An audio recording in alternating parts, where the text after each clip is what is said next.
ባለመኖራችን ነው እንደዚህ ዝቅ ብለን የኖርነው። ሐኪም እንደ ሐኪም ክብር ሳያገኝ ነው የኖረው።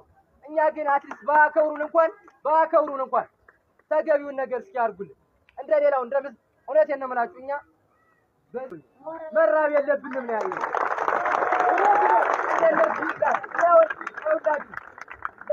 ለመወዳደር አይደለም ከሌሎች ባለሙያዎች ጋር ዳኞችም እኛን ይደግፉናል። ለምን ነው እንደዚህ የሚከፈላቸው እያሉ ጠበቃዎችም፣ የቴሌ ባለሙያዎችም፣ ሌሎችም የባንክ ሰራተኞችም እና ምንድነው የሚጠይቁን እኛን መልስ አገሪቱ ብር የላትም። ታዲያ ሌሎች የት ተገንቶ ነው የሚከፈላቸው?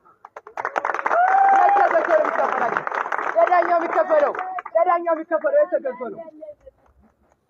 ለቴሌ ሰራተኛው ለባንክ ሰራተኛው የሚከፈለው የት ተገንቶ ነው? ብር ከሌለ ነው ወይስ ለኛ ብቻ ነው ብር የሌለው? ስለዚህ ይሄ መልስ ሊሆን አይገባም።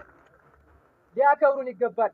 ለመከበር ደግሞ እኛ ሁሌም ቢሆን አንድ መነሳት መቻል አለብን ማለት ነው።